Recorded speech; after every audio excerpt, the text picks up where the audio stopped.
it's very necessary to put these protections in place so we can live like everyone else. But we do live like everybody else. There's I don't. You being able to say that is privilege. Absolutely. No, I'm not trying to come for you. It is. People are homophobic to me too, but it doesn't affect my life. I don't let that. Yeah, I did say that. No. It's a privilege to not understand other people's how do you know I don't lived understand? Because you're asking me the questions. Well, yours is different than hers, and hers, and hers, that's exactly what my point was. So right? how can you tell me I'm privileged?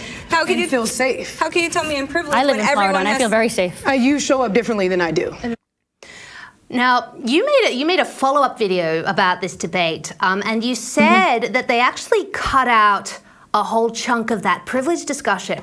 Can you tell us the most important part? Yeah, what happened like in that discussion, and why do you think the producers chose to cut it?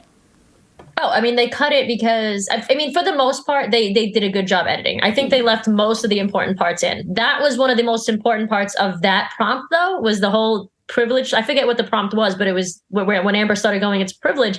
I said, excuse me, your dad is a multi-million-dollar NFL, or was a multi-million-dollar NFL football player, professional NFL football player.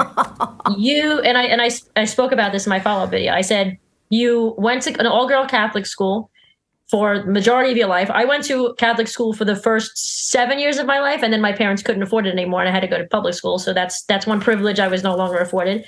So in a lot, she's lived in LA in an expensive neighborhood her whole life, in WeHo. She lives in WeHo now, I'm assuming, somewhere over there. She lives in one of the most progressive in some ways, but also regressive in others, place in the country.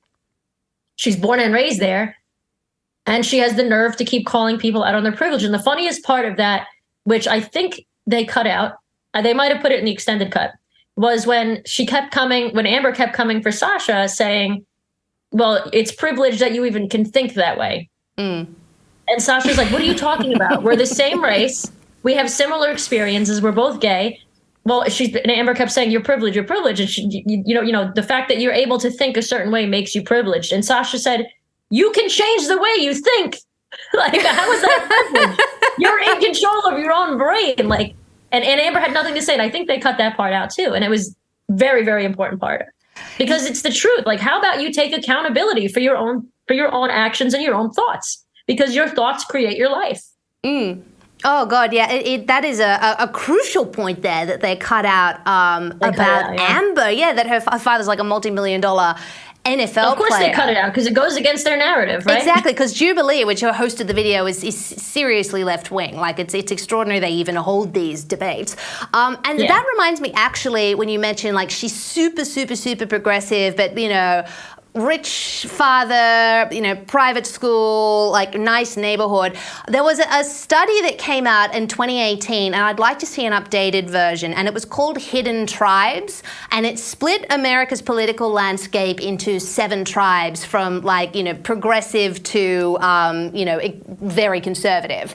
And it found that progressives, which only made up 8% of the population, were the most likely of all of the demographics to earn $100,000 or 100%. more a year. So we have these very affluent people claiming they somehow have less privilege than less affluent people. Can you tell me how that works?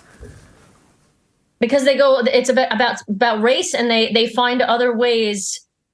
I mean, let me say that again. To me, the easiest definition of privileges is class, right? Yes, classism. Absolutely. It's a very real thing, and it affects people regardless of their sexual orientation, gender, nationality, whatever. It is multicultural. And to say that it's more based on their race or gender or sexuality is easier, but it's not the truth. And that's what leftists will continuously go to claim oppression points.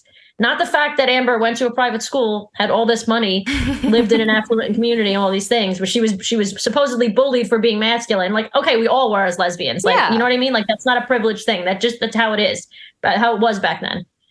The fact that she still has her father, I don't. And I spoke about that in the debate as well. They cut that out.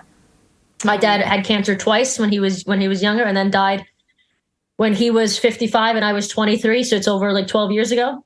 And that's a big part of privilege too, is broken, I don't want to say broken families like that my parents were divorced or something, or that we were a single parent household, but broken in a sense that it does make a difference financially now.